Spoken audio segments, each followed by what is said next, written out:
Hello. Hello. I was gonna draw. I usually draw in the mornings, but apparently my Surface Pen is not working. I tried restarting the computer and it still didn't work. I tried disconnecting it and now it won't reconnect. It had 40% battery, so it should connect, but it's not. It's very annoying. They're very expensive, and now I'm probably gonna have to buy a new one. And I can't draw any bees. I was gonna draw bees today. Oh, it's bad. It's not good. Okay, let's turn off this music. Pause you. Thank you. Okie dokie. Let's play some of this. I haven't played it in a long time. We'll see if it works. It's already not responding because of course it's not.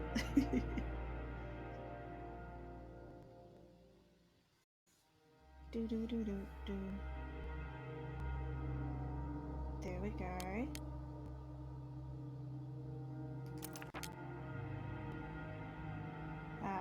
I haven't finished this one, so we're gonna do this.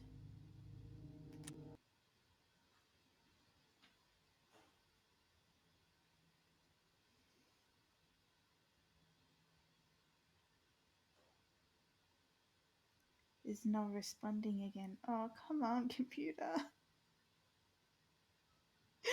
Uh, Today's a bad day to be streaming. Damn it. Damn it.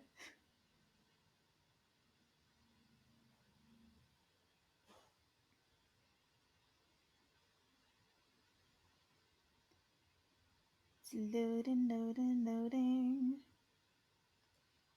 Oh, you silly computer. I know you're not the best computer for streaming, but come on. Come on. You can do it. I believe in you. Ah.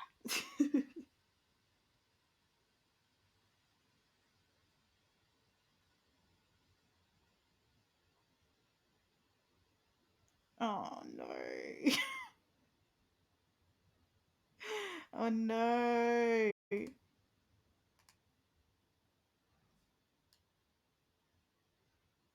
Oh no. Okay, you know what? We're playing something else. No. No. Exit. Get get off. No. Yes. Close. Close the program. Nah. No more of that. Okie dokie. You know what? We're gonna do a good old fashioned just a nice little visual novel. That's what we're doing. That's what we're doing today. Yep. Can you hear the music? Maybe. You can hear the music. Okay, that's what we're gonna play. This game with this pretty music. Hopefully it will work. Okay, let's change this. Because we're not doing that one no more. No, this one. Click, please. Thank you. Next. Oh, computer, come on.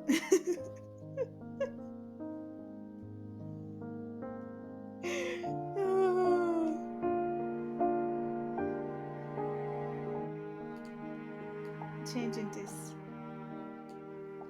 Changing the title. So we're going to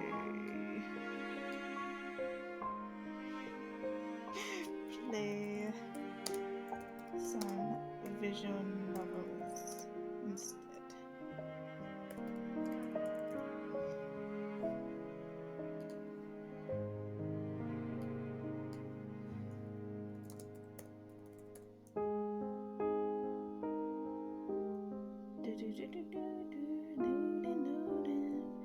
Usually I do this before I get the stream started. Oh, it's loading. Forever loading. No.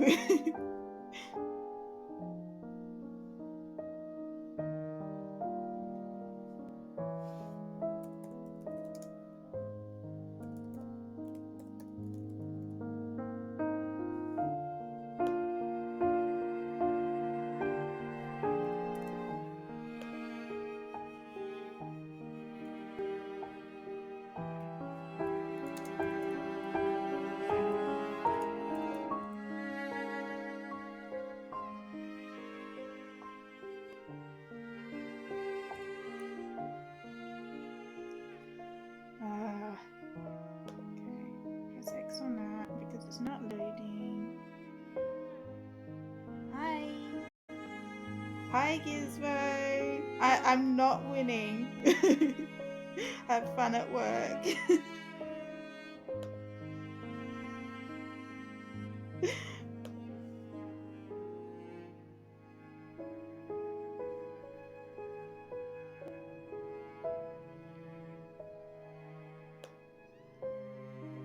Control V. Can I please change this now? Oops. Are you going to load?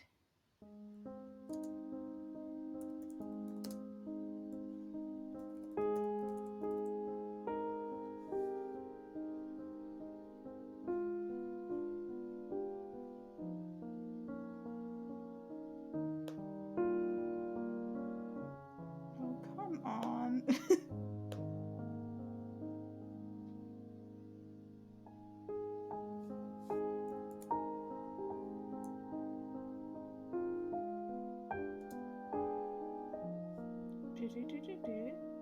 Oh, I'm in tags. I don't want to be in tags. I want to be in category. No.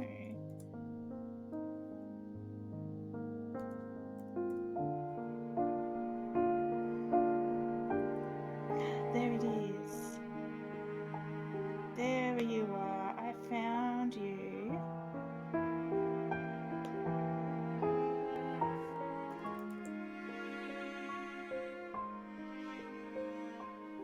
There we go.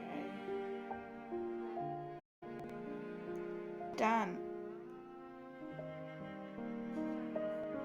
Done. Okay.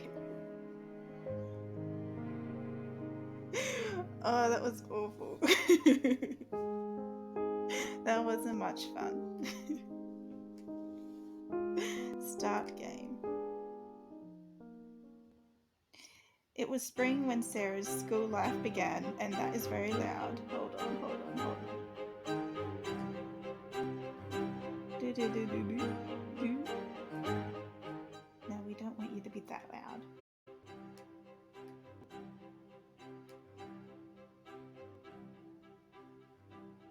Okay. Okay. Yeah, go. It was spring when Sarah's school life began, but spring in London was nothing like any spring she had known before. The morning sun was not enough to lift the chill from the stony streets, and the mist of the river blended with the smoke of countless chimneys to form a thick yellow fog. In such weather, the gas lamps burned night and day, flickering like stars to guide the horse-drawn ships to their destinations. But the ship that had carried her across the ocean was now a thing of the past. Here, then, was Sarah's new home. It was a big, dull brick house, exactly like all the others in its row, except that on the front there was, except that on the front there shone a brass plate, which was engraved with black letters. Miss Minchin's Select Seminary for Young Ladies. Joy. Girls, please gather around if you please. Come, come, hurry. We have a new pupil who will be joining us starting today.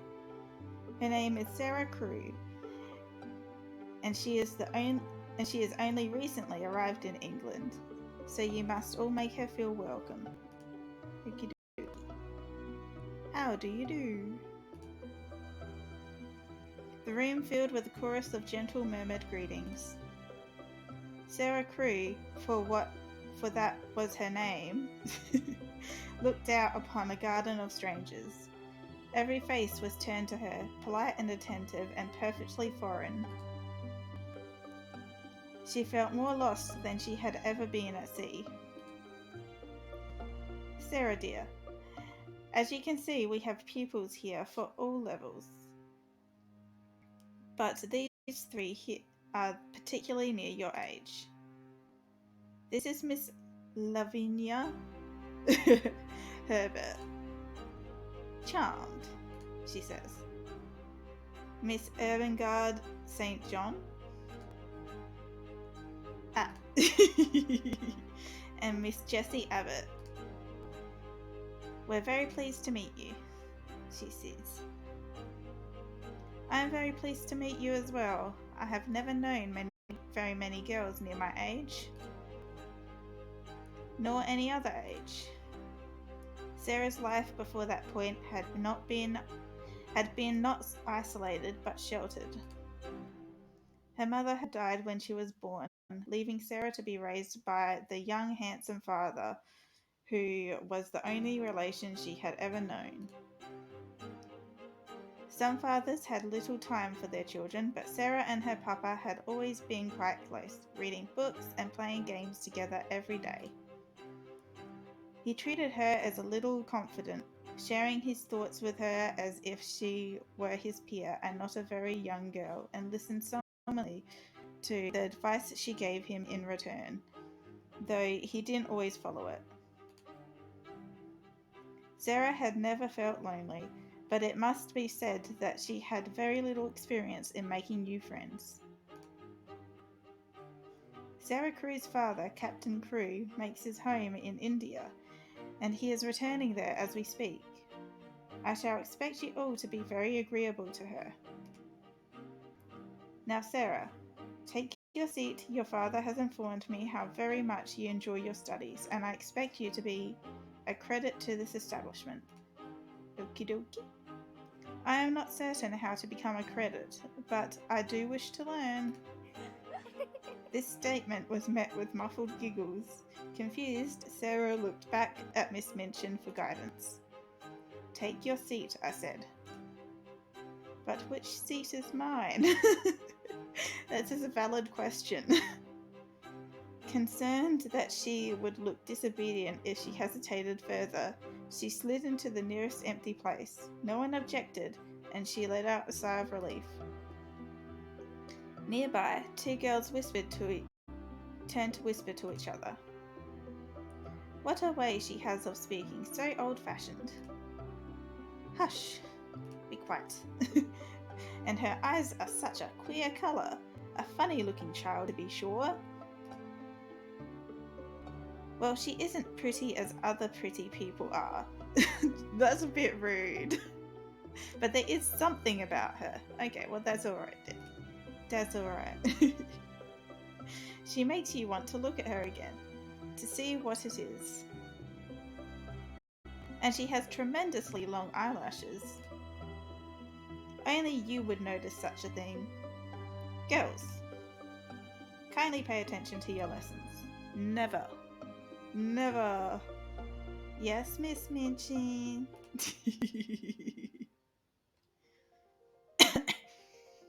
Choose an activity. Da da blah blah blah blah blah blah blah.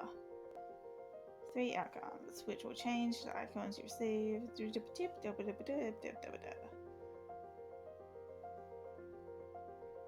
Knowledge, artistry, patience, sympathy, grace, belief, vigor. Icons only convert at the end of the week. Until then, blah blah blah. Okie dokie. What do we want to do? Let's see. Monday. The very beginning of the week. Do do do do.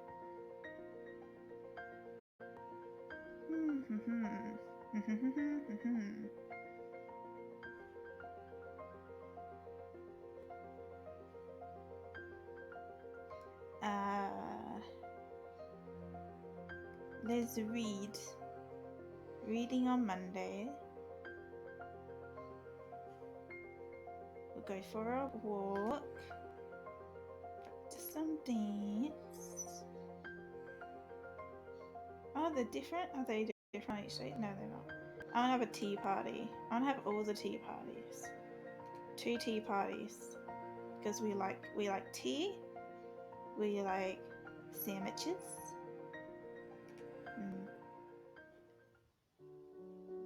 Now the schedule, blah blah blah.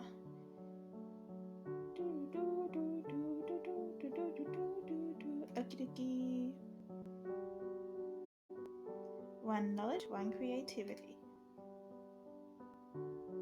Figure and whatever that is. Yay!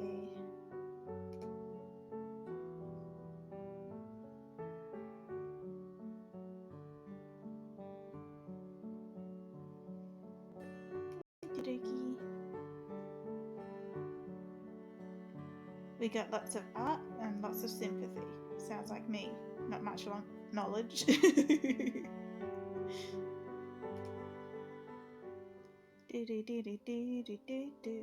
My room. My 2 rooms. Just for me. Oh, lucky you get 2 rooms. Sarah as a parlour boarder, where other girls were quartered in standard issue single rooms. She had a large room, uniquely decorated, and a separate sitting room with a comfortable sofa. My papa has filled them with beautiful things: books, velvet cushions, lace dresses, a porcelain tea set,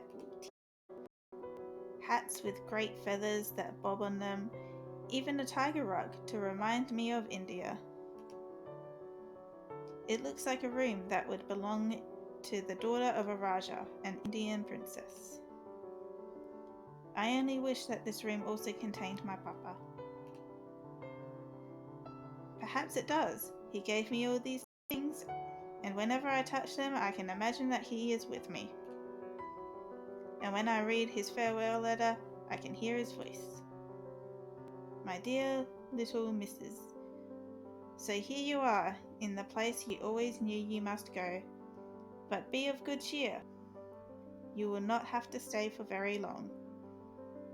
There will be a lot of little girls, and you will play together, and I will send you plenty of books, and you will grow so fast that it will seem scarcely a year before you are big enough and clever enough to come back and take care of Papa. I am not in the least anxious about your education. You are always sitting with your little nose burrowing into books, gobbling them up as if you were a little wolf instead of a little girl. I have instructed Miss Minchin to drag you away from your books when you read too much, and blah blah blah, and make you go and ride your pony in the road or buy a new doll. Wow, you ought to play more with dolls. I don't wanna. Maybe I don't wanna play with dolls. Oh, Papa, if I bought a new doll every day, I should have too many to be able to make friends with them all. That is very true. I am happiest with just Emily, and happier because I was with you when I met her. Emily, of course, was the name of a doll, a very special doll that Sarah had discovered when her papa took her to visit the premier toy shops of London. She was a large doll, but not too large to carry about easily. She had naturally curling golden brown hair, which hung like a mantle about her, and her eyes were a deep, clear grey-blue with soft, thick eyelashes, which were real eyelashes, and not mere painted lines. How fancy. At Sarah's insistence, she had been given a wardrobe every bit as grand as Sarah's own, with frocks and coats and nightgowns and beautiful lace-trimmed underthings. She even had her own tiny lady's handkerchief and her own cradle bed at the foot of Sarah's. Oh, it's a cute doll. That cute. Sarah lifted Emily up onto her lap and smiled at her, just as she would another little girl. My papa is on the scene now, Emily, but we must be very great friends to each other. Intimate friends. That's weird, but okay. And tell each other things. Look at me, Emily. It's a doll. It's a doll, okay? You have the nicest eyes I ever saw. She's so nice to her doll. Oh, it's cute, but also weird, but it's cute. But I wish you could speak. Dolls can't speak. Some dolls can speak if they have like those things, like motorized things. She brushed Emily's hair fondly, settling her in pride of place. There are so many girls in this school. I have never seen so many children in one place before. I am afraid I shall not even remember all their names. I have always known that someday I would be required to go away, to leave my home and my papa and come to England to be educated. I must do my duty, even if I do not like it. I dare say soldiers, even brave ones, don't really like going into battle, but they must do it anyway, and not cry and fuss. So must I. But oh, it is so lonely.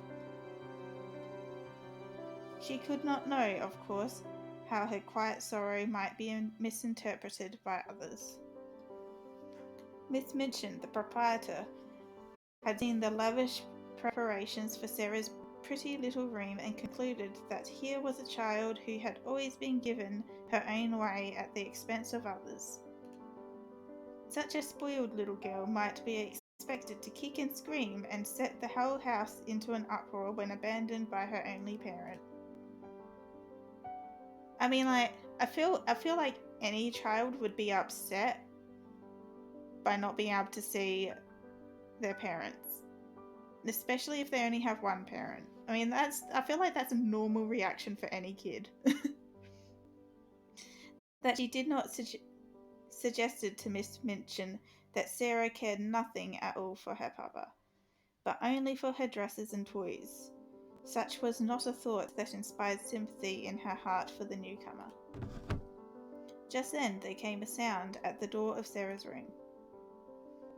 Sarah was not a girl easily given to fear or startlement, but she had a healthy share of curiosity and went at once to see what it was.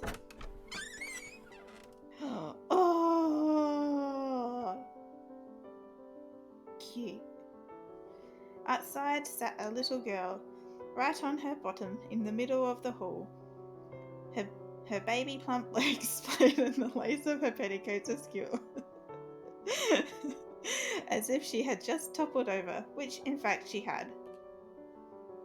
Hello there, who might you be? Lottie. Her words were hard to make out through the fingers she had shoved in her mouth. Lottie? The fingers were withdrawn and wiped dry among the frills of her skirt. Lottie Lee. Sarah smiled. Here then was a chance to meet just one person at a time instead of a crowd of strangers.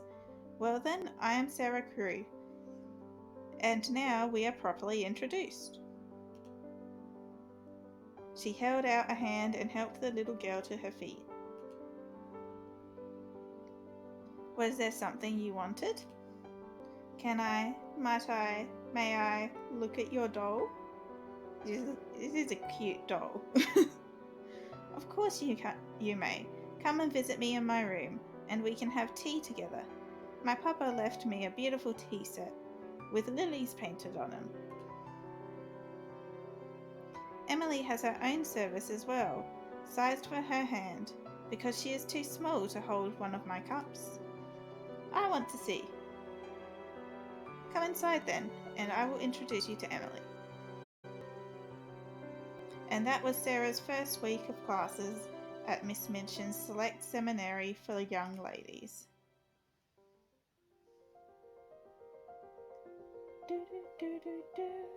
On the weekends, you can spend the resources you have collected in order to unlock scenes with different characters. Okie dokie. Well, I guess we're going to hang out with Jessie. 5 belief, 3 grace.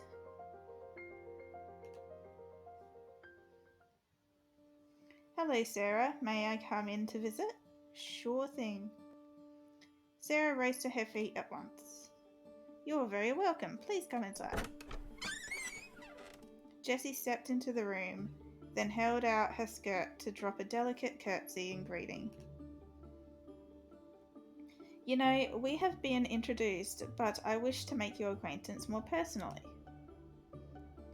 And without Lavi listening in. Lavinia? I thought that you and she were the best of friends. Of course we are. I adore her. She's so classic. So elegant and focused. I admire her very much. However, sometimes it is nicer to do things for oneself. Are those real silk stockings you're wearing? Sarah blinks, caught unawares by this change of topic. Yes, I have several pairs. My papa took me to many shops while he was in London. They're darling.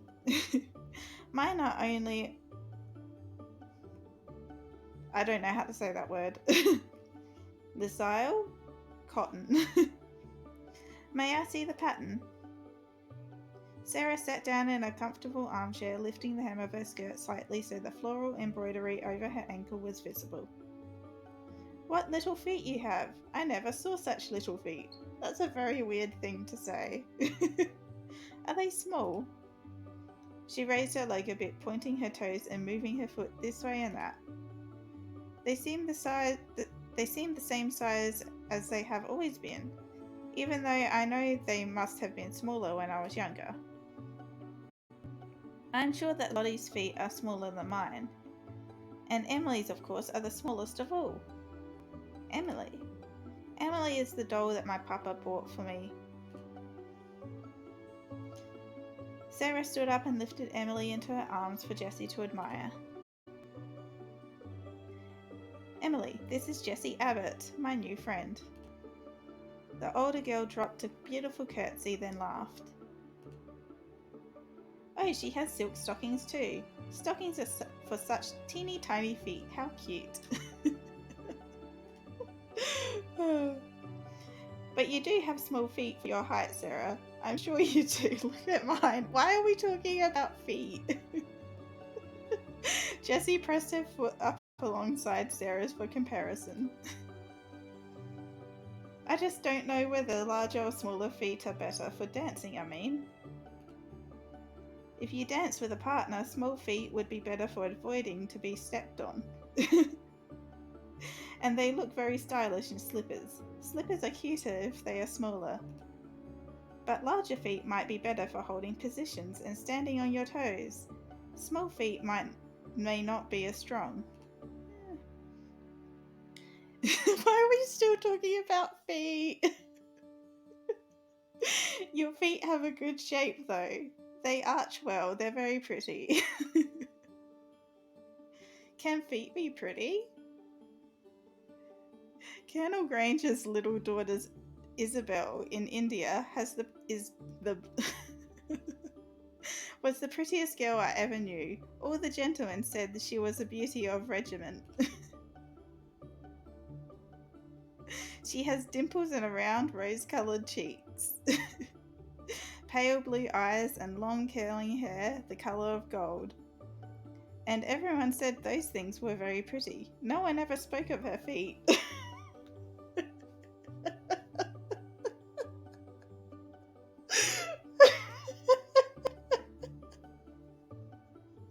I suppose if feet can be pretty, then perhaps I do have pretty feet.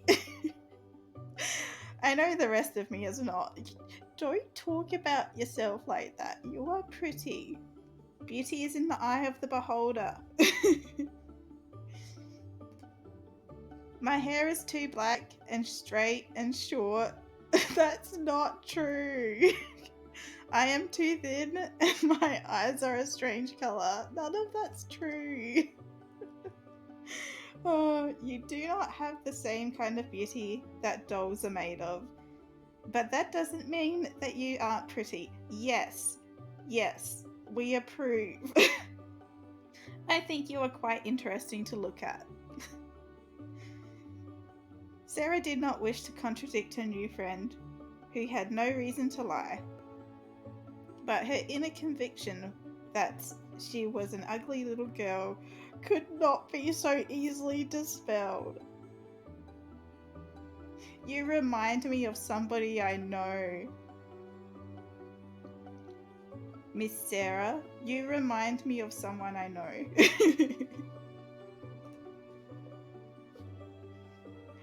Will you show me the rest of your dolls and clothes? Do all your petticoats have so many lace frills?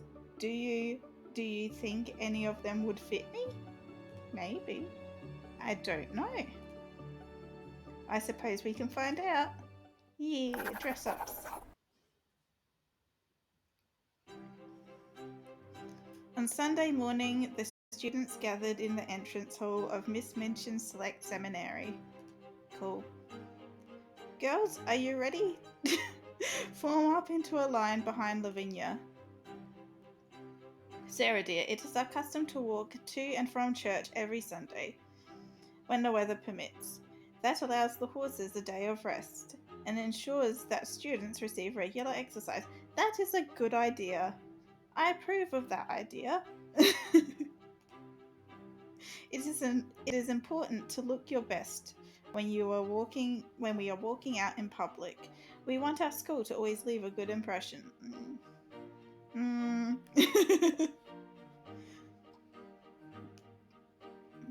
Beg my pardon. You should follow Lavinia's cues. She will show you what to do. Lavinia is always a model student. As if hearing her name, Lavinia smiled and tilted her head. You could learn a great deal from Lavinia, dear. And as her father is also posted in India, the two of you should have much in common. I'm sure you will make close friends. Okie dokie. Now, go and stand in line behind her.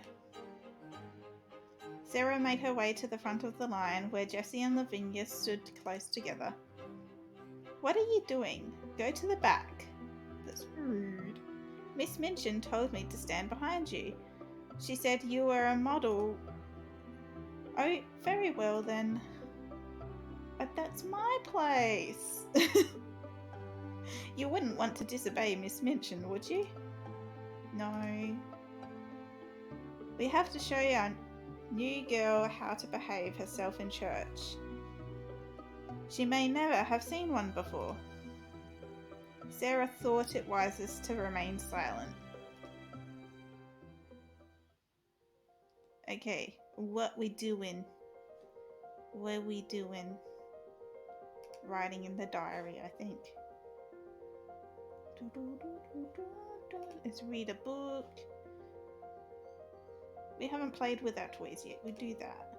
And of course we're having the tea party.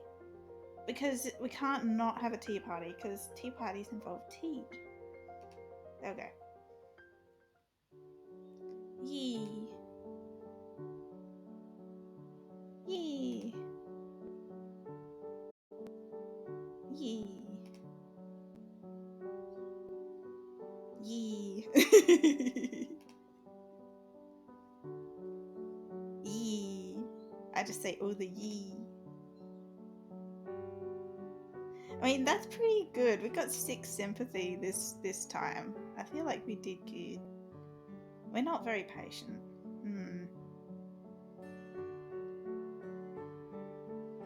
We got 10 sympathy. It's full. A knock came at the door. Cool. Sarah dear. Yes, is there... Oh, hello. Bonjour, mademoiselle. G'day. Miss Minchin hissed through her teeth, and the young woman in the maid's uniforms fell silent. Oh. Sarah, before he left, your father arranged for a maid to be employed, especially for your needs. She has just arrived. I believe she is from France. Yes, Soki. Her name is Mariette, and she will be living in your rooms, helping you with your clothing in the morning and anything else you require. Please use her as your liaison with the staff. If you have need of food, send your maid rather than speaking to the cook directly. And don't let her fool you. She does speak the queen's tongue. That's rude. That's rude. Obviously, because like she I'm sure you rude.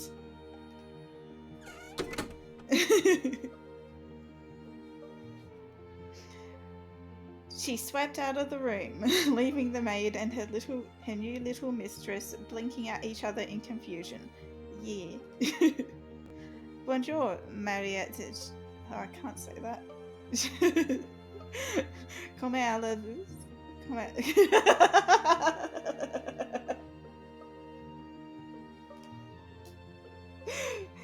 Très bien, merci. And I am pleased to see that you are just as your papa described you.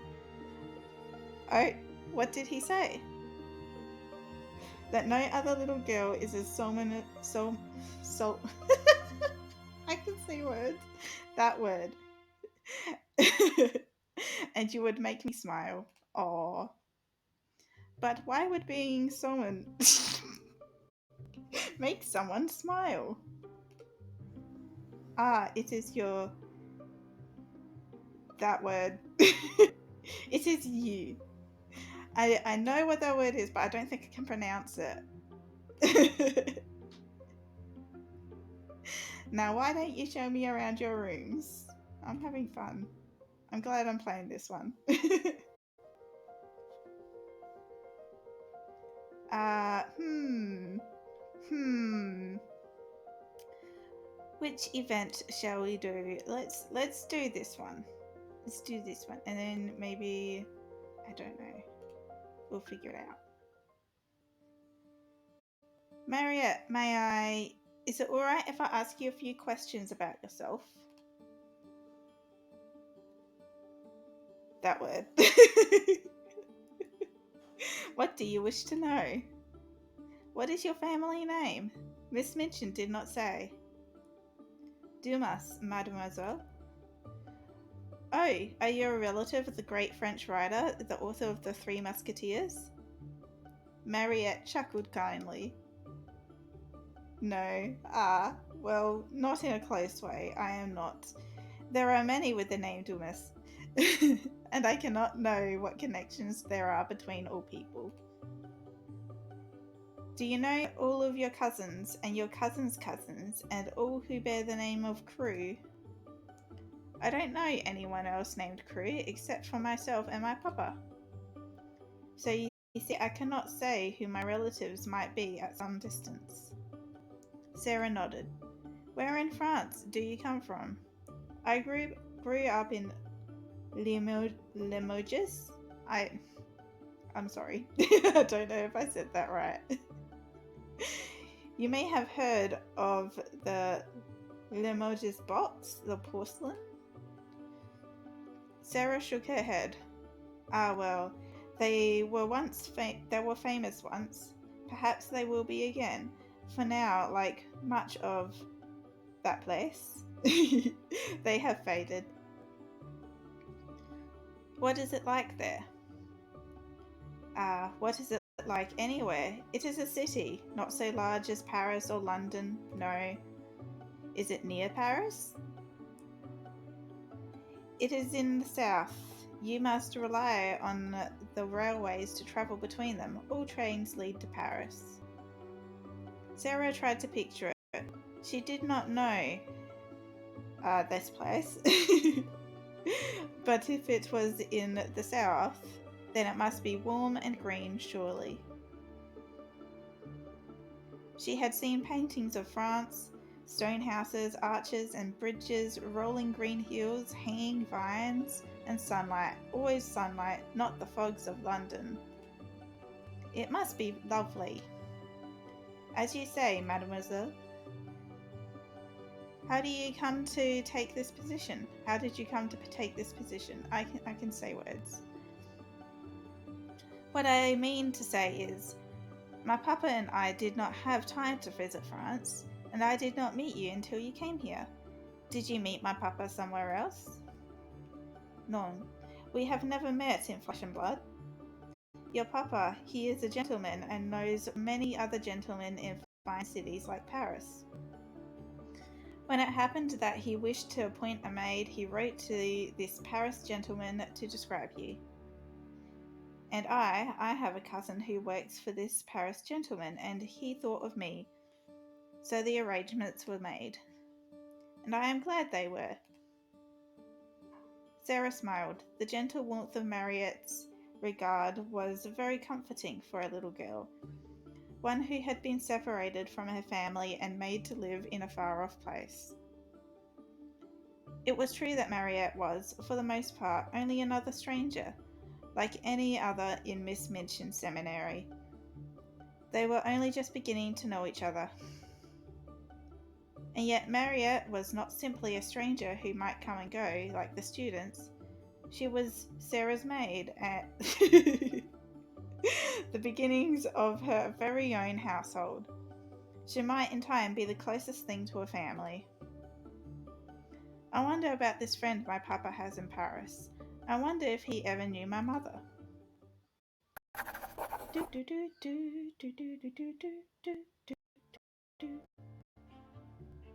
It was the beginning of another week of classes, and the students were seated neatly in rows in the schoolroom. Miss Minchin walked up and down between the desks, ensuring that each pupil's head was bowed to her particular lessons. She paused beside Sarah, a book in one hand. Now, Sarah, as your papa has engaged a French maid for you, I conclude that he wishes you to make a special study of the French language. I think he engaged her because he thought I would like her, Miss Minchin. I am afraid that you may have been something of a spoiled little girl. You're rude. And as such, you always imagine that things are done because you like them. It is a fault in you, and one we must endeavour to train away.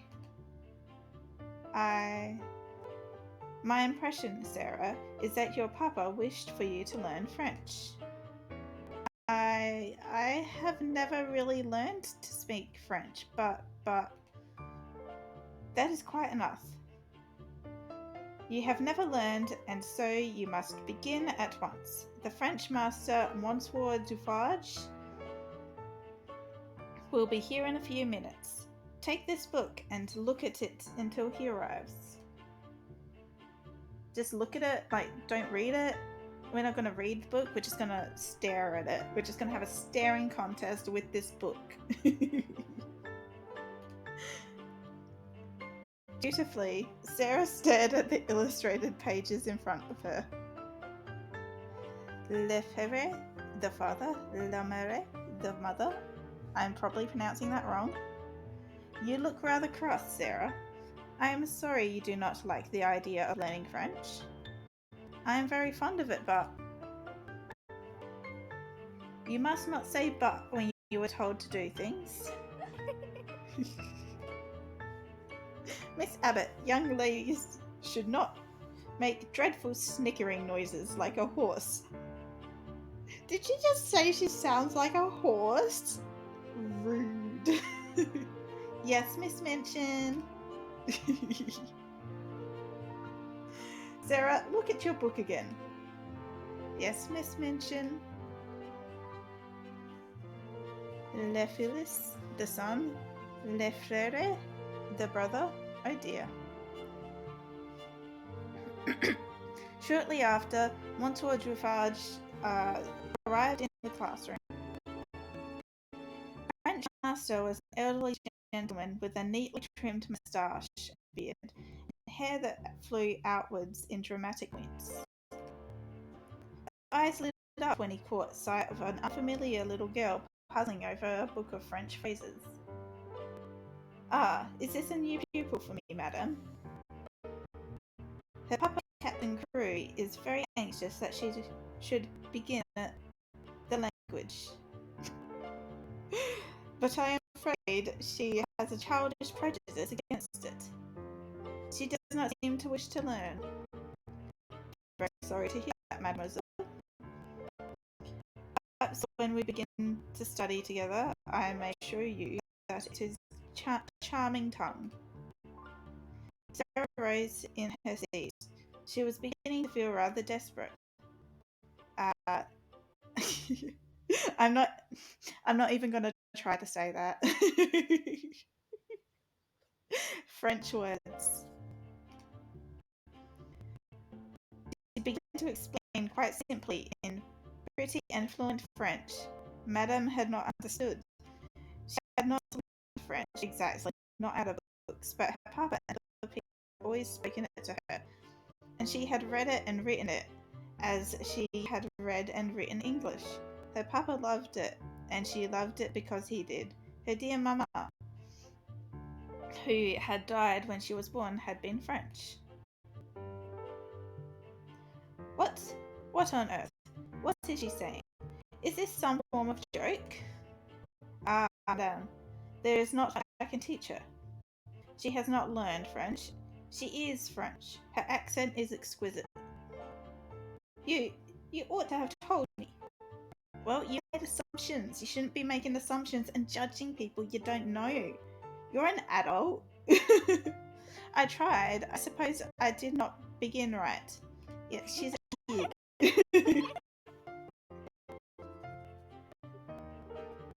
Miss Minchin slammed her hand upon the desk. "Silence, young ladies! Silence at once!" Angie. And through the other students, and though and though the other students soon settled back into proper schoolroom behaviour, Miss Minchin's lips remained tightly pressed together whenever she looked at Sarah.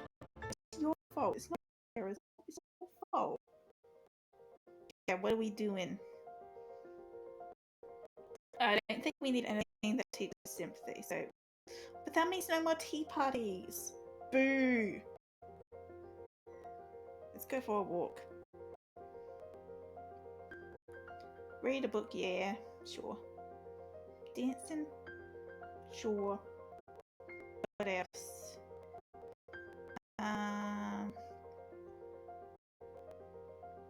Sure." Aw, tea party. Guess we're writing that diary. Okay, done.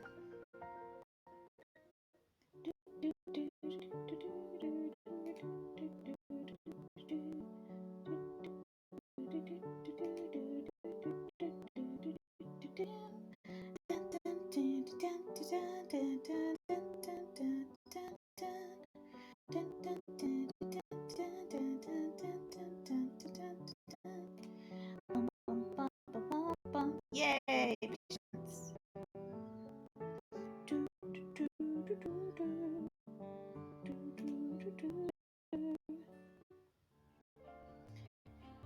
If the French language fell naturally from Sarah's lips, there were other lips from which it seemed it could not escape at all, no matter how long the owner stared at her workbook. Le père, the father. La mère, the mother. To Ermengarde, it had seemed almost unbelievable that a girl of her own age could string together so many words of French as if they were mere trifles. Despite her own failings, she was devoting more effort than usual to the trial of understanding her lessons. Her Elbows rested on the desk, her hands under her chin. She had repeated the broken syllables under her breath. She stared so hard and bit the ribbon on her pigtail so fast that she attracted the attention of Miss Minchin, who, feeling extremely cross at the moment, immediately pounced on her because, of course, this adult is going to take out her frustrations on a child because, of course, Miss St. John, what is the meaning of such conduct? I don't like you. What? Remove your elbows. Take your ribbon out of your mouth. Sit up at once. Bleh. Puh. I don't like you. Yes, Miss Minchin? Aww. She feels self-conscious now. You're so rude. Matters did not improve for Miss St. John when the French master himself arrived. Good bread, li bon pain. Kindly though he was, Monsieur Geoffrage could not help but smile at her pronunciation. That is not quite correct. Écoutez bien, le point. My pronunciation is probably just as bad. La bobine. Girls, conduct yourself. It isn't funny, really. They ought not to laugh. Poor thing. It was a way of hers, always to want to spring into any fray in which someone was made uncomfortable or unhappy. However, there was no way for any hero to defend or rescue Ermengarde from the horrors of education.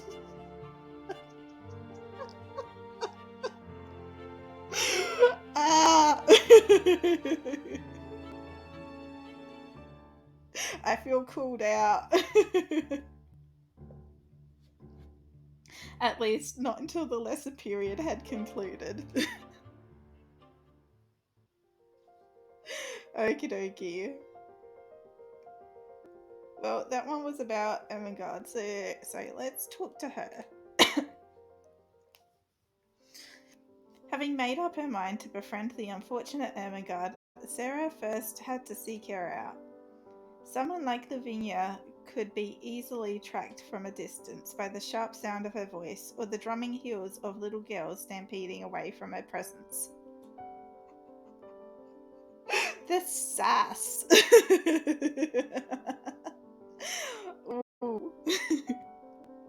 Ermengarde, however, kept largely to herself and did not make a great deal of noise. Sarah found her at last, bundled rather disconsolately in a window seat. Forthright and fearless, Sarah walked over to offer a friendly greeting. Hello, what is your name? Her name, of course, was already known, but they had been introduced, however briefly, upon Sarah's arrival at the school.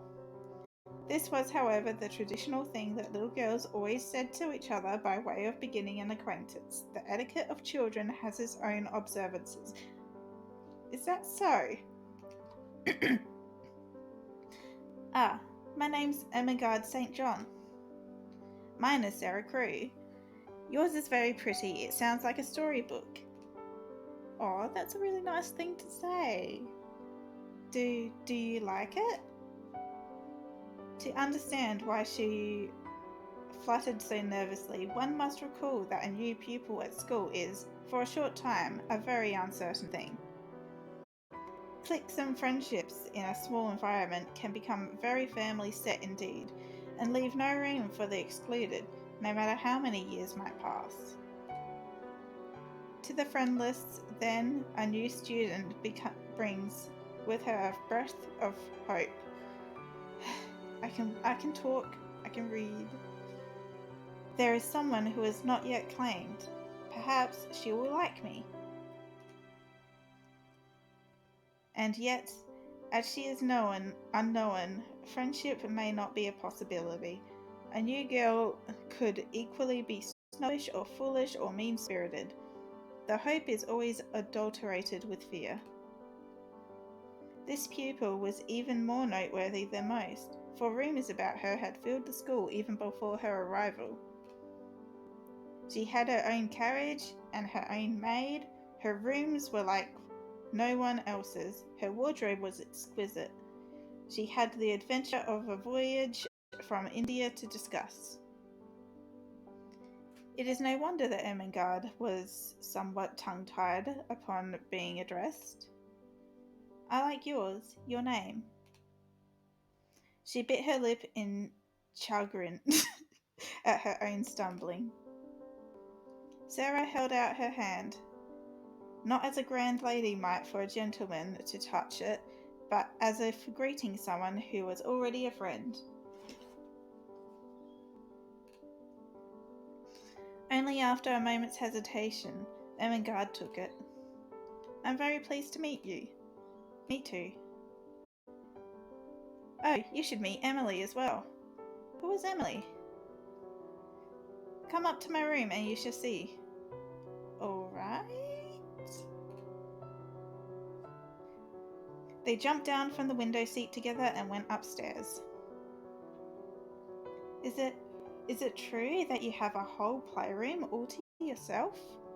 The ordinary pupils at Miss Minchin's select seminary had only small bedrooms of their own, enough space to sleep and dress and read if they were inclined, but for most activities they must venture out. Yes, Papa asked Miss Minchin to let me have one. She opened the door and beckoned Ermengarde inside. See, there is a sitting room through that door. Oh, it's beautiful! Sometimes when I am playing, I make up stories about the things that I am doing and tell them to myself, and I don't like people to hear me. It spoils it if I think people might listen.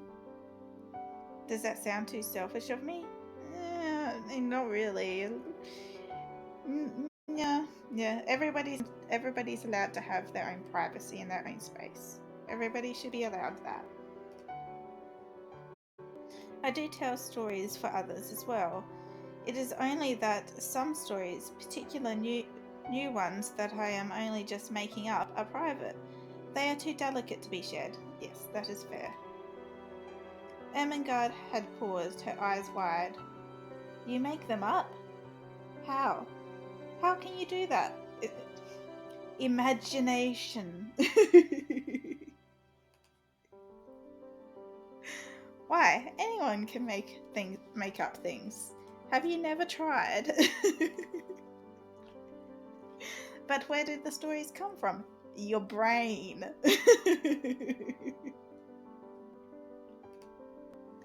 Inside my head. Don't you ever imagine things that might happen that haven't? You must have dreams when you sleep at least. Ermengarde shook her head, her braids wobbling. I try not to think about things like that. They are too confusing. I try to think only about what I am supposed to be learning at school. I try very hard, but it doesn't seem to help. Sarah found the concept of a girl with no imagination at all too difficult to grasp. Surely you must read storybooks about things that aren't real. Oh no, I hate to read. What? Some people don't like reading. That's fair. To each their own.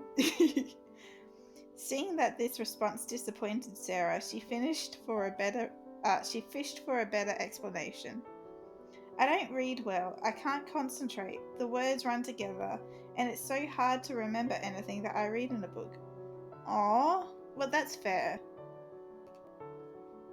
I am meant to read a great many books for Miss Minchin's classes, but I get them all mixed up. Aww. When we read poems after history, I thought that Christabel was the daughter of the King of Spain. I don't want to read any more than I absolutely must. I'll only make a muddle of it. And if I tried to make up a story, then how would I remember what was real and what wasn't? But it's good that you can. What if you read stories about fairies or dragons? Surely you wouldn't get those things confused at school. But I might. You are very fairy-like. And you are here at school.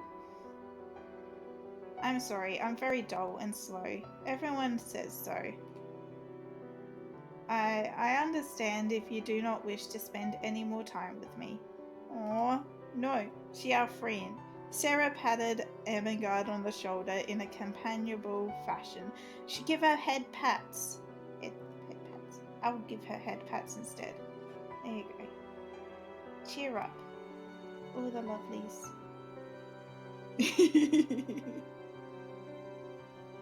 Head pats. Everyone is different. I am only sorry that it means I cannot share my favourite books with you. I have so many favourites that I love, and I wish that I could. And I wish that you could love them too. Oh, I have an idea. Perhaps if I read them to you, then you would not get them confused with other books. I don't know. Hesitantly, she smiled. But I could try? Good. New week.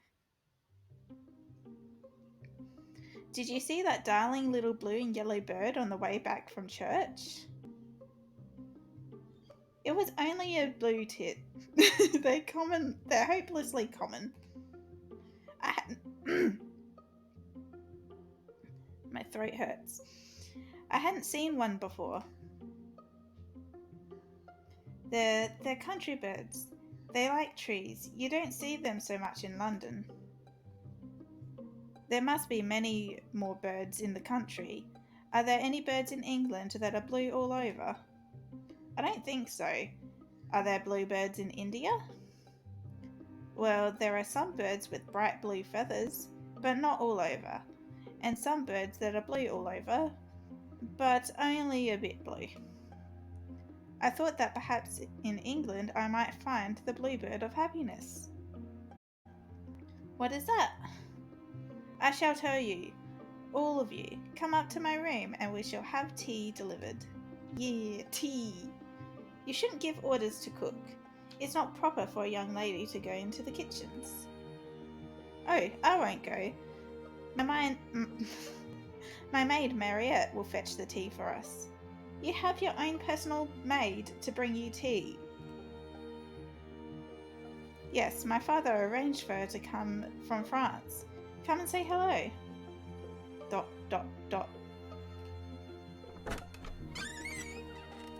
Sarah and her entourage were greeted at the door.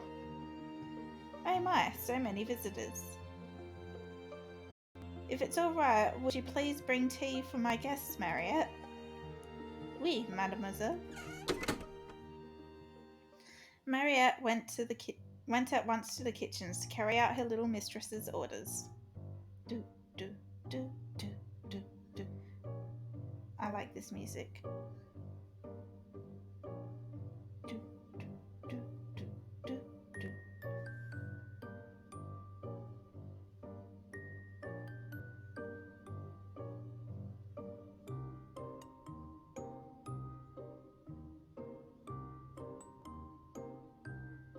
Oh, I like this song. This music is cool. You can't see it, but I'm doing a little dance. The head cook of Miss Minchin's Select Seminary looked up at Mariette's approach, her face as pinched as her dough. Here now. What's this then? Afternoon tea for 4. Please. Oh, is that all? I expect she'll be wanting fresh cakes too. Never mind that we haven't made any. Ah, none. There are biscuits already. Never seen that stop one of those girls from wanting more. Quick as you please. It is perhaps so with some, but not with my mistress. Uh, French words. Do, do, do. She thanks me for my work just as if she were thanking a grand lady. Oh, that's so nice. That's how it should be.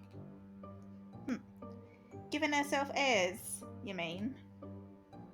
As you wish it. Still, I am very pleased with my place. Now the tea? Do, do, do, do.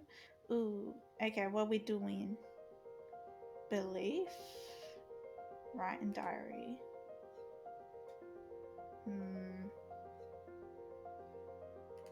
Go for a walk. Let's do that. No, we need to do a tea party because look, our sympathy is down to 5. How? How did that happen? Patience. Okie dokie. That's good.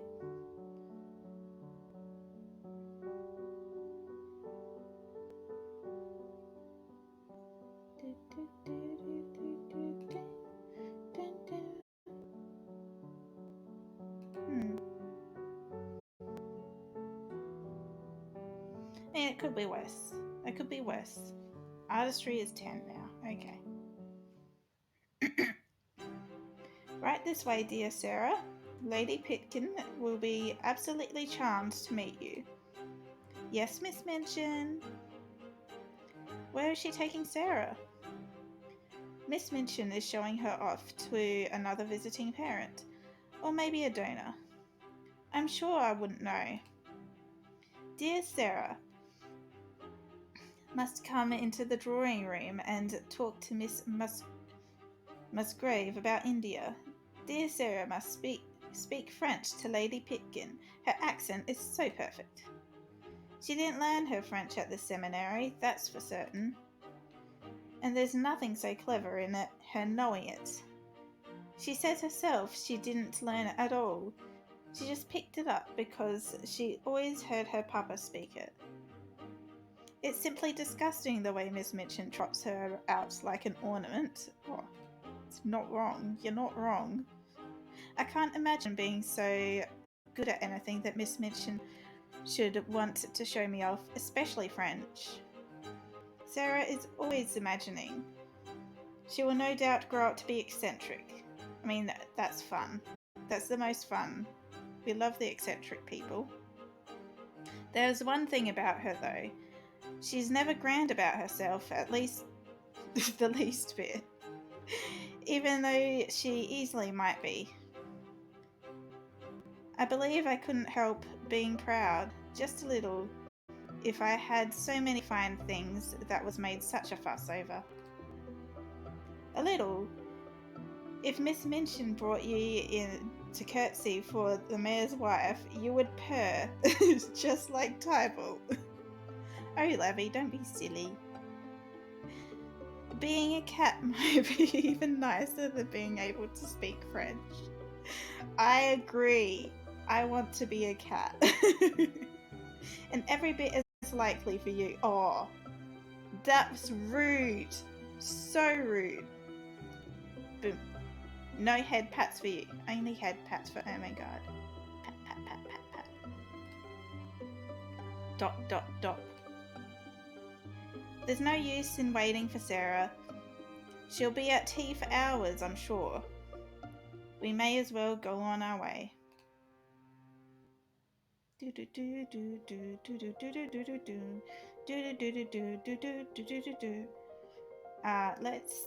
Let's talk with Lavinia and see what's going on there. Sarah knocked upon the door. It is Sarah Crewe. May I come in? You may enter. Miss Minchin's model student was this day holding court in her rooms. It was a rather small court, consisting, as it did, of only one loyal follower, Jessie Abbott. But Lavinia's posture suggested no doubts about her right to rule. What is this phone? What's going on with my phone? Getting the emails. Hello, Lavinia. May I beg your pardon? Your pardon? That is not begging. Jessie tittered behind her hand. I'm sorry, I don't understand. No, it is evident that there are a great many things you do not understand. The sass. That is only to be expected, seeing as you have been raised in the savage outlands. However, here in England, we observe manners. That's not okay to say. India is beautiful. Excuse you. Sarah was perplexed. It was not her desire to be unmannerly, but she could not immediately perceive what breach she had committed. You are too forward, Miss Crewe. I may not, I have not invited you to use my Christian name. We have already been introduced. Knowing one's name is not sufficient reason to use it. A friend would call me Lavinia. You are not yet such friends. Oh, Levy. She is very young. Children use names freely. It was clear to Sarah that Jessie intended to demonstrate her own superior rank of friendship. Not merely Lavinia, but a pet name. How funny that it should be called a pet name when it is Jessie who acts more as the pet to Lavinia. This is a school for young ladies. Even if she is young enough to be excused, she ought to practice. She will need all the polish she can get. After all, Miss Minchin has set me to be her model. It is my responsibility to correct her mistakes. I don't know about that, but okay. It is a silly game, these manners, but I do enjoy games. Oh, she's so cute. Head pats. Head pats for Sarah. Head pats. She curtsied, then, if only slightly. I pray you will forgive me, Miss Herbert. I was too familiar. Lavinia waved her hand. You are forgiven, of course. Now, what did you wish to speak with me about? Miss Minchin said your father was stationed in India. I was curious where you had lived, whether we might have seen the same. And now Lavinia held up her hand again. I have no interest in discussing anything whatever to do with India. It is not a proper topic for polite conversation. Why? Why? What have you got against India? So rude. Sarah frowned. From the odd look on Jessie's face, she too seemed to find the answer disappointing. Please understand, Miss Crewe. We are here in London, under the shield of Her Majesty the Queen Victoria of the United Kingdom of Great Britain and Ireland, Defender of the Faith, Empress of India. Everything that matters in the world takes place within these miles. Trade within the city, government in Parliament, and society within the palace. That's not true. There's a world outside of London.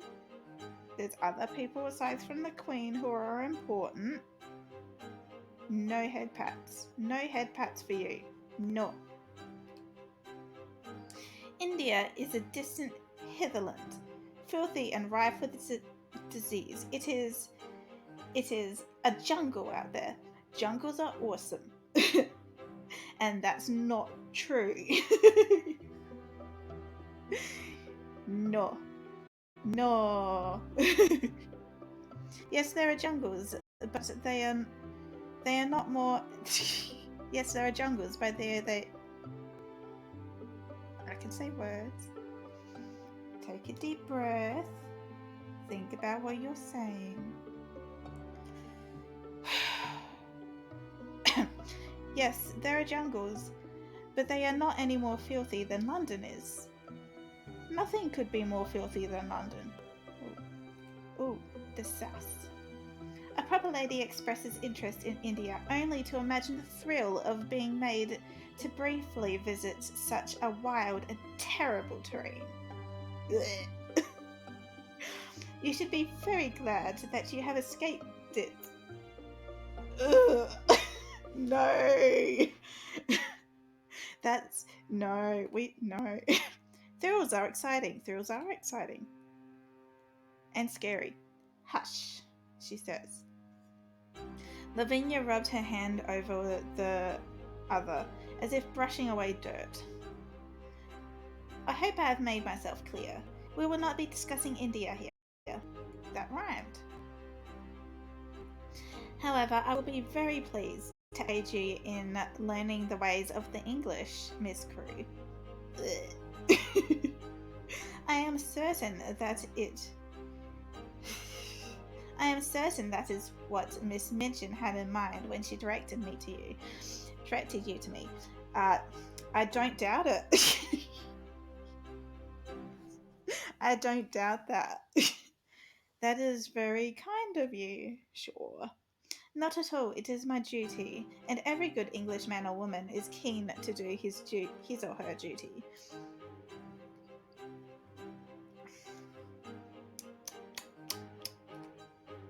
Like my papa, the soldier. Yes, if you must.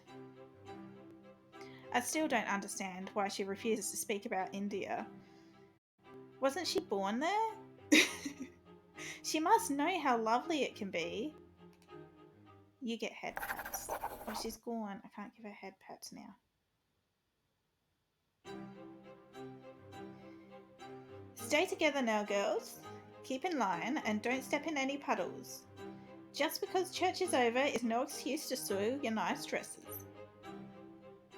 Head pats. Yes, you get head pats too. The air smells very different when it has rained. It smells like London. There are too many people and chimneys and horses. I keep lavender sachets in my room so that I can smell the gardens even when I am away from home.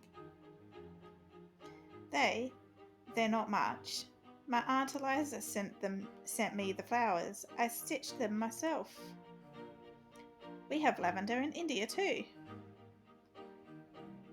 Oh, but isn't lavender an English flower? I thought everything in India would be saffron and spices. Perhaps the British soldiers brought lavender with them so that they could smell the gardens too. I'm going to look that up. That interests me.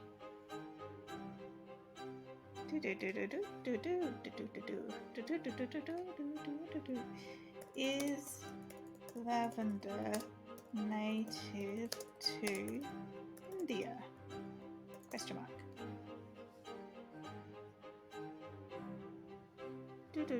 Lavender is native to the Middle East and India. Huh. With history spanning over 2,500 years, in the 7th century, Arabs domesticated the plant and then brought it to Spain. The Spanish then in turn brought the plant to North America. Ha! That is very fascinating. We learnt something new. I appreciate that.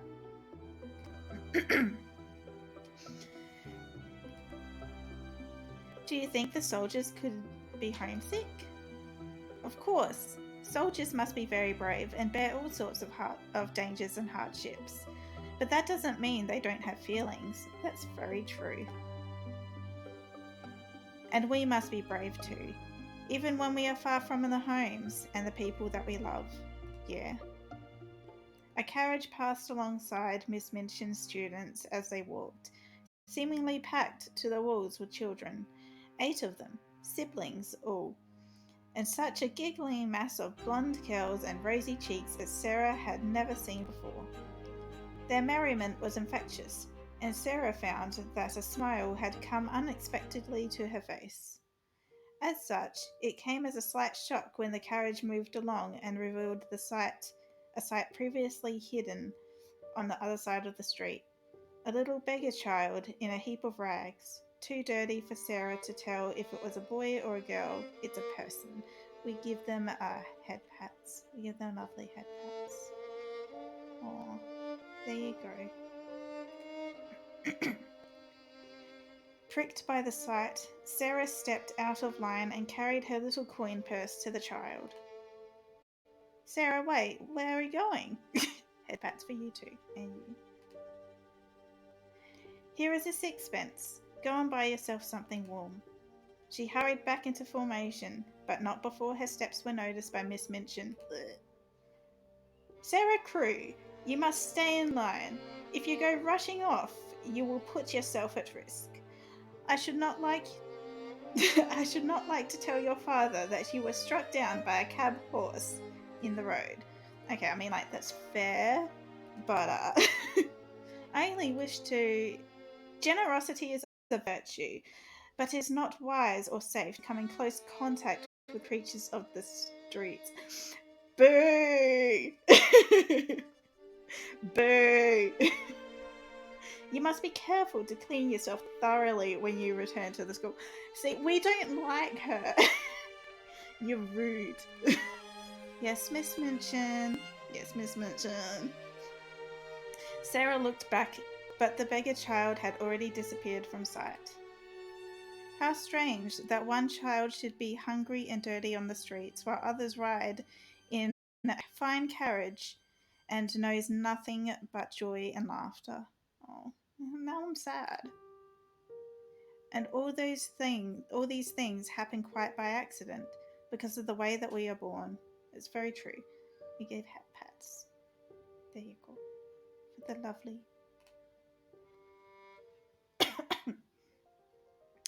Okay, what are we doing? What are we doing this week? What do we need? We don't need any art. We need grace. So we need to dance. Oh, but that has art too. I want a tea party.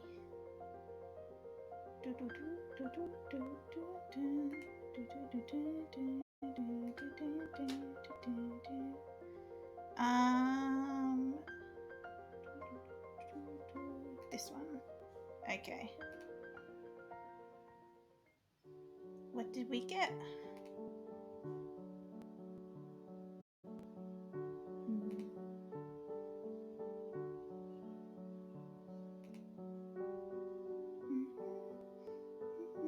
The music in this is so nice.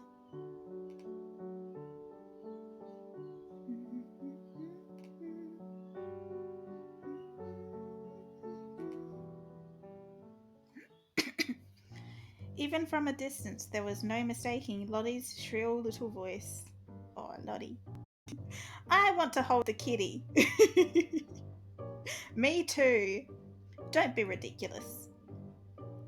Sarah came into the room to find Lavinia perched primly on a window seat, looking down at the smaller child, whose lip was beginning to wobble.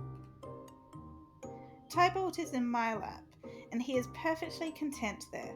Listen, you can hear him purr. That is because I am stroking him, and he likes me. I want to hold the kitty. Keep your sticky little fingers away from his fur, and you can at least let her pat him. Lottie's brow furrowed in fierce determination. Ignoring Lavinia's commands, she reached out to pick up the cat. Don't pick up the cat! Don't pick up the cat, it's gonna scratch you. Lavinia slapped Lottie's hand away. The sudden movement jostled Tybalt out of his comfortable doze. With a parting squeeze of his claws, he leapt from Lavinia's legs and hurried out of the room. Now look what you've done, you little brat. Rude. He scratched me, and he's damaged my dress. She's like 6. It scratched you because you're mean. You wouldn't even let me touch it. It isn't fair, it isn't. A cat is not a rag doll. You cannot snatch and tug at it as you please, or it will bite your hand. I mean, you're not wrong, but also, like, you, you could be nicer, okay? It is too difficult for a child of 8 to understand. Okay, so she's 8. She can definitely understand that then. My niece is 7 and she understands to be gentle. She cannot help being younger any more than we can help being older. If she is 8, she is 8. But she will be 9 the next year, and 10 the year after that, and in 12 years she will be 20, and that is quite grand. Dear me, how we can calculate. I can't do that. I don't want to be 20. Yeah, me neither. Actually, no, I would like to be 20 again. Actually, no. No, I wouldn't. No.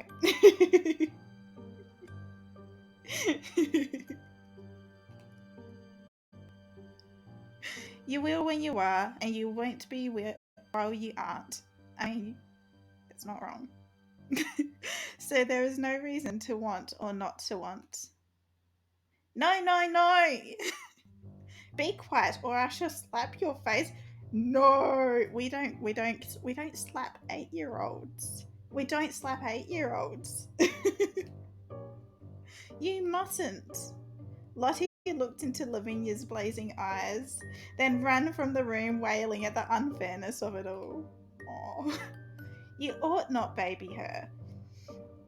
She must learn that she can't have everything your own way. I mean, yes, but you can be nicer about it. Privately, Sarah thought that Lottie was not the only student at the school who might need to learn that lesson. Yeah. Okay. Well, let's visit Lottie. Let's have our event with Lottie. Sarah was seated comfortably in the classroom, gazing out the window and thinking. It was not that the seat itself was so comfortable. The long form benches of the school room were chosen for function and ease of use, not for gently cushioning the tender bottoms of schoolgirls. Can we not? Can we not? Sarah's own cosy little parlour contained far more comfortable places to sit than the classroom or even the dining room at Miss Minchin's. However, sometimes a change of scenery was more conducive to clear thinking. There was something interesting about being in a classroom when all the other students had gone. It is still a classroom if there is no class inside it. Is it? That is a good question. Is it? And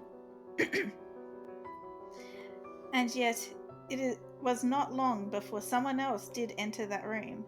Someone who stood at the corner of Sarah's vision, unwilling to speak and interrupt, but nearly bouncing on her toes from excitement. Lottie? After looking outside and letting her mind wander for so long, Sarah's eyes seemed to view everything in the wrong colours, and Lottie's round face was overlaid with pinks and greens. She blinked a few times to clear her vision. Lottie clapped her hands together, taking this as permission to speak. May we go and see the doll, Emily, now? And have tea? That sounds awesome. Alright. Yeah. Sarah led the way up the stairs, motioning Lottie behind her to stay quiet. We must be careful not to disturb her. Disturb who? If we're very lucky, you might see. The door to Sarah's rooms stood in front of them. Sarah placed a finger over her own lips, and then to Lottie's. Only after Lottie nodded did she reach out for the door. Then Sarah suddenly turned the handle and threw it wide open. Its opening revealed the room quite neat and quiet, a fire gently burning in the grate, and a wonderful doll sitting in a chair by it, apparently reading a book. Oh, she got back to her seat before we could see her. Of course, they always do. They are as quick as lightning. Lottie looked from Sarah to the doll and back again. Can she walk? Yes, at least I believe she can. I believe dolls can do things they will not let us know about. Perhaps, really, Emily can read and talk and walk, but she will only do it when people are out of the room. That is her secret. You see, if people knew that dolls could do things, they would make them work. So perhaps they have promised each other to keep it a secret. If you stay in the room, Emily will just sit there and stare, but if you go out, she will begin to read, perhaps, or go and look out the window. Then if she heard either of us coming, she would just run back and jump into her chair and pretend she had been there the whole time. Lottie's eyes were magnified enormously as she took in this bewitching new concept. It was a delightful thought. However, Lottie was one of the youngest students at Miss Minchin's seminary, and as such had experience in being told things by other girls that might not be entirely true. Sarah, does she really walk? Do you truly believe it? I pretend that I believe that she can, and that makes it seem as if it were true. So it's not true. When you suppose things, when you pretend them with great vigour, that makes them almost real. If you imagine for yourself that there are fairies in the London sky, if you stare up into the sky thinking about fairies, and looking very hard for them, you might almost catch a glimpse of one. And you're not sure what you saw. Was it real or wasn't it? Were you pretending? Was it a dream or a vision? Did you actually see anything at all? You know that you are not pretending. You know that you're pretending, so it is not so terrible if you didn't see anything. But maybe, just maybe, you were right all along. Sometimes stories do come true. Do you understand? I think so. Would you like to hold Emily? Oh, may I?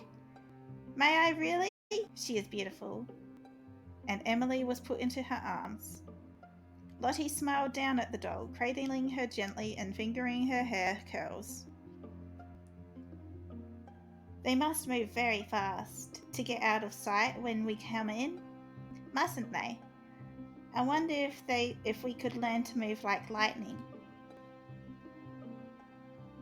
Cute game looks cute. Also, no need to respond. I have no sound at the moment. Too late. Oh, we couldn't do it. You see, it's a kind of magic. Maybe people can have magic too. That is nice to pretend. But whether we can have magic or not, we can certainly have tea. You weak. Would you like to sit in... Okay, deep breath so you can read properly. Okay, good.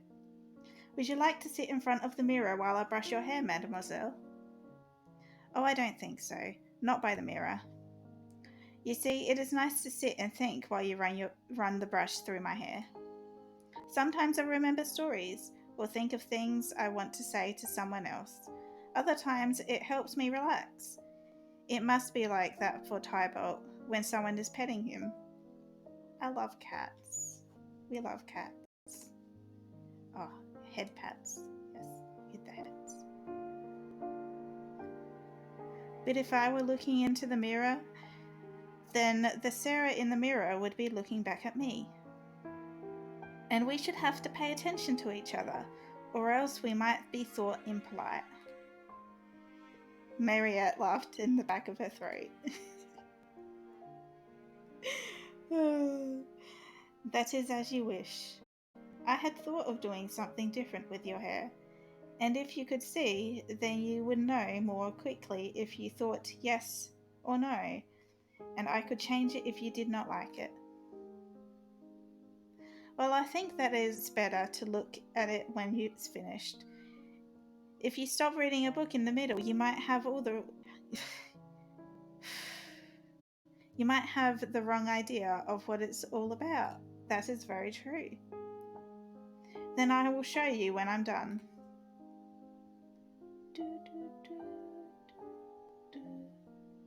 Mariette is so kind. I would be terribly lonely in these rooms without her. This school is full of other girls, but they are, like me, guests of mismention. We live in the house. We live in the same house, but they are not a part of my household. Mariette is the only person who belongs to me. It is nice to sit and think while she brushes my hair, and she has a better way with it than my old Aya did. But I do miss my papa so. If he were here, if he were coming to visit me as some girls' parents do, how happy my life would be. I wonder where papa is now. Probably in India. Oh, I'm sorry, I didn't mean to speak. No, it is good, mademoiselle. You should speak your thoughts. Your father sailed many weeks ago. By now, he is in India, yes? Home and safe. And thinking how different the house seems without your footsteps. Oh, I don't... Dozer?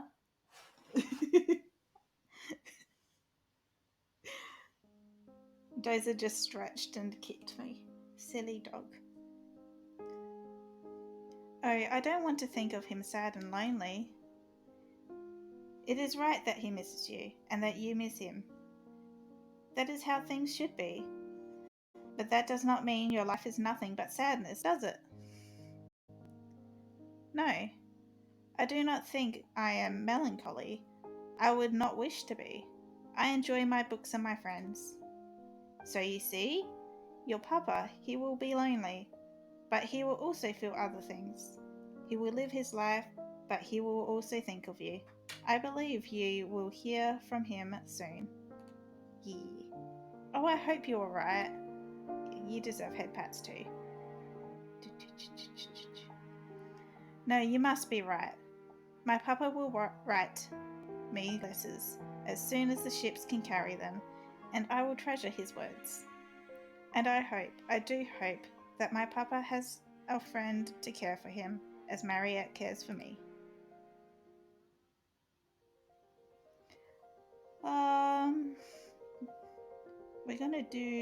We're gonna save. Okay, so it's 11 now. It's been an hour and a half. So I'm gonna save and end stream for now.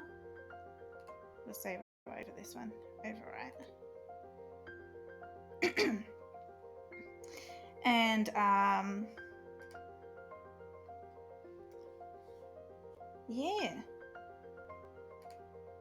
We'll go to main menu. Yes, because we already saved. And yeah, you can load. Alright, so I'm gonna leave the stream here for now, and I'll be back after lunchtime. And we'll probably play some more of this because I'm enjoying this and I'm having fun. I hope everyone enjoyed themselves. I hope you had a great time. And that you have a good rest of the day. Hopefully you'll pop back in. Or not, that's fine too. Hi! Hi, Heart-Shaped, how are you? We're just ending. Thanks for being here. I hope you had fun. Yeah, thanks all. And I'll be back after lunch in like an hour or two. Doing well? That's good. I'm glad to hear it. I know I've just been listening while prepping dinner. Sounds like a good plan, honestly. That's what I do sometimes with Flowers streams. What are you having for dinner? Good stuff?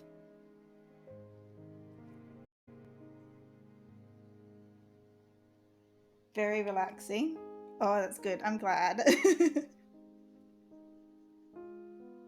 I'm not the best with talking, so this is it's a challenge. It's a challenge to do the reading, but it's good. Roasting sweet potato. Oh, yum. Sweet potato is so good. That sounds awesome. Okay. Um, yeah, enjoy your dinner. I hope it's an awesome dinner. Take care. I'm going to hop off now because it will be lunchtime soon. But I'll be back. Like I said, I'll be back on in a couple of hours. Thank you for being here. Bye.